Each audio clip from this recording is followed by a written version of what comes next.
हमसे जुड़े रहने के लिए हमारे channel Arun Kumar Shukla science tech को सब्सक्राइब करें।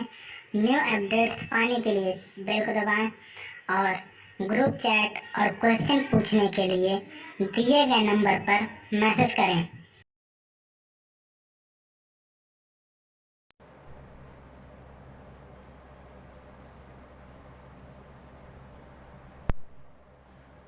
प्यारे बच्चों, इसके पहले हम लोगों ने पढ़ा था इलेक्ट्रोफोरेसिस क्या होता है, और उसमें यह भी जाना कि इलेक्ट्रोफोरेसिस में जब कोलाइडी कण विपरीत आवेशित इलेक्ट्रोड की तरफ जाते हैं तो वहाँ उदासीन होकर के अस्कंदित हो जाते हैं, यानी कोआगुलेट हो जाते हैं।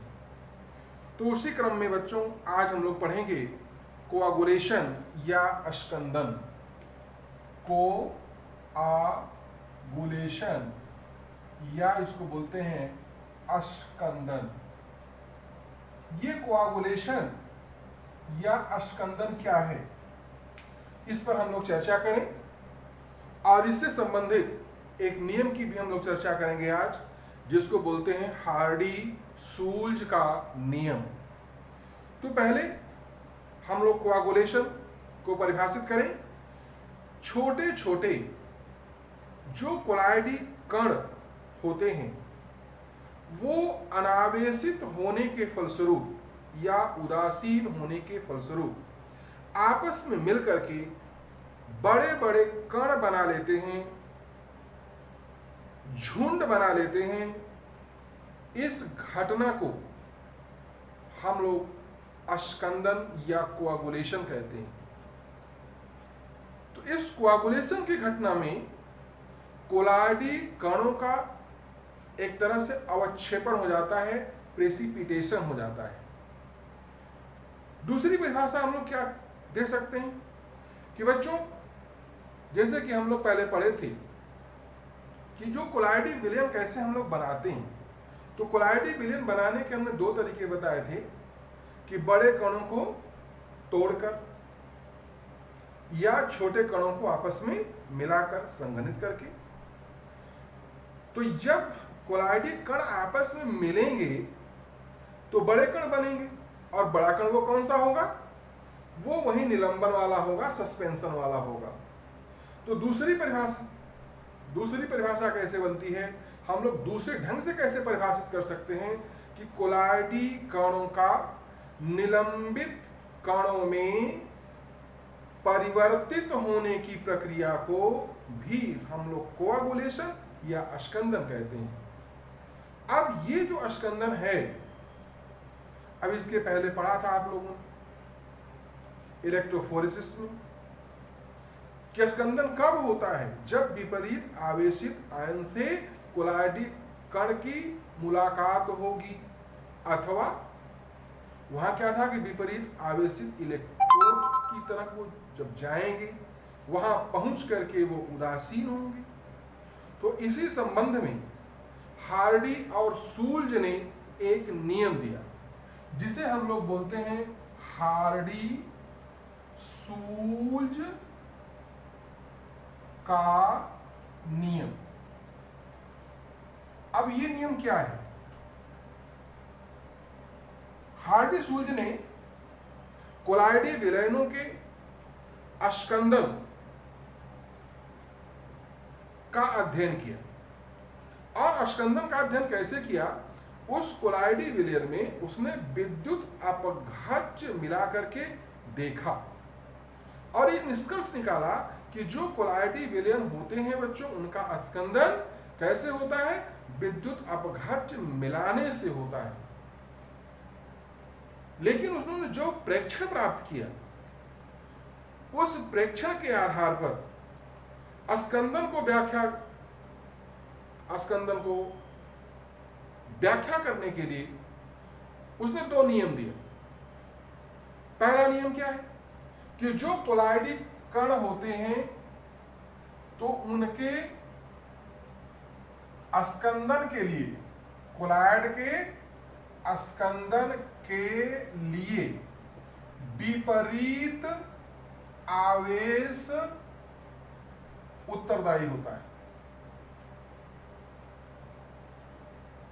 इसका मतलब क्या हुआ कि जैसे अगर धनावेशित कोलॉइड है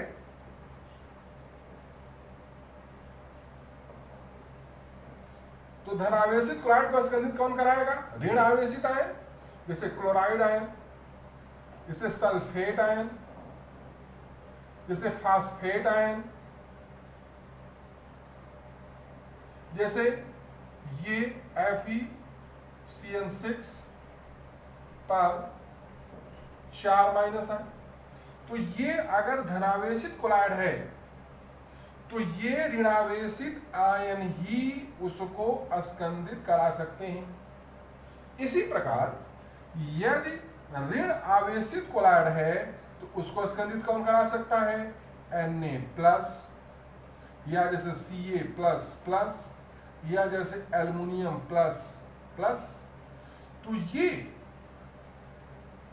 ऋण आवेशित कोलॉइड को अस्कंदित कराने के लिए ये धन आवेशित कोलॉइड ही, धन आवेशित आयन ही जिम्मेदार होते हैं।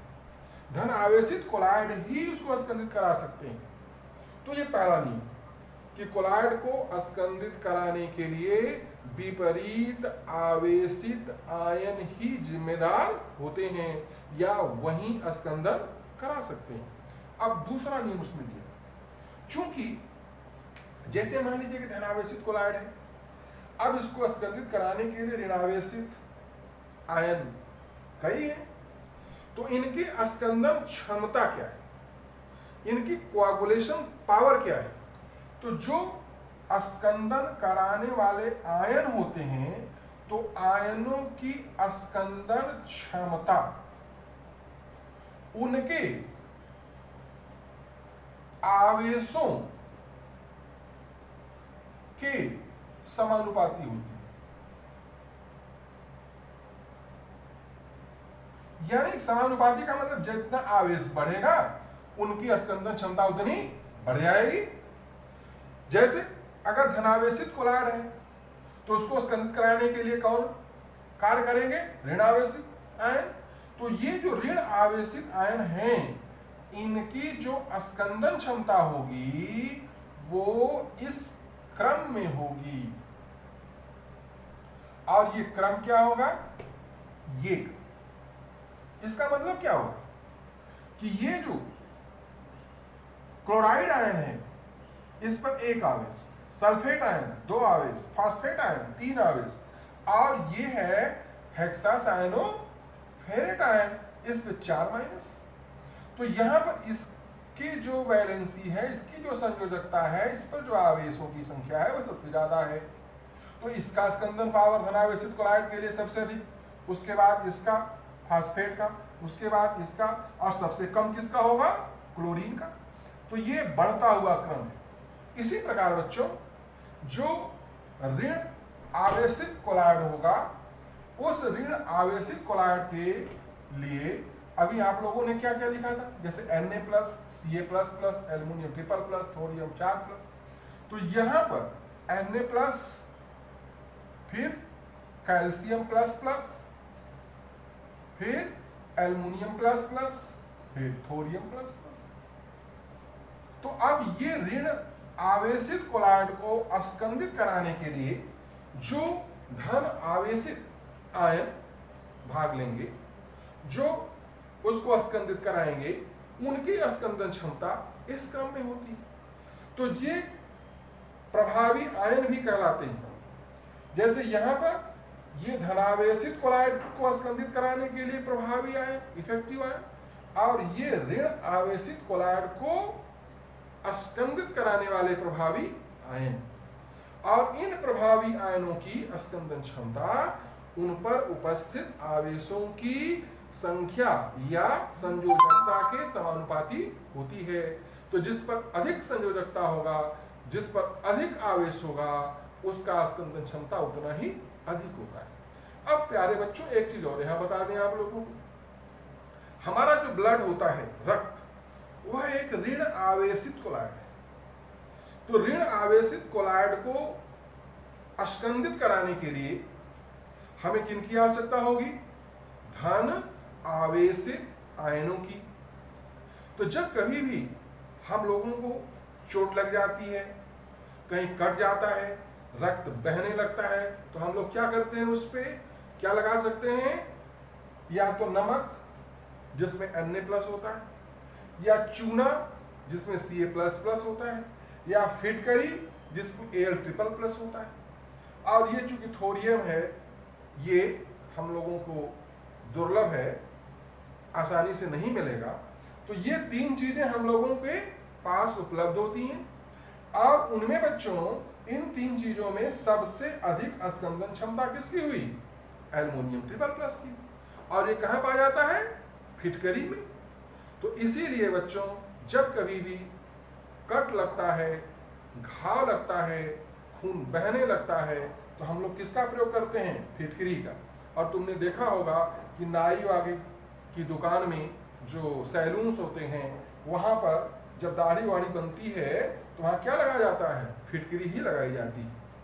तो इस तरह से बच्चों आज हम लोगों ने पढ़ा कि स्कंदन क्या होता है और उस स्कंदन से संबंधित हार्डी-सूल्ज का नियम क्या है। और हार्डी-सूल्ज के नियम में हमने पढ़ा कि किस प्रकार के कोलॉइड के लिए कौन सा आयन प्रभावी होगा, इफेक्टिव होगा, और आयनों की जो अस्कंदन क्षमता है, कोआगुलेशन पावर है, वह किस प्रकार से बढ़ती है।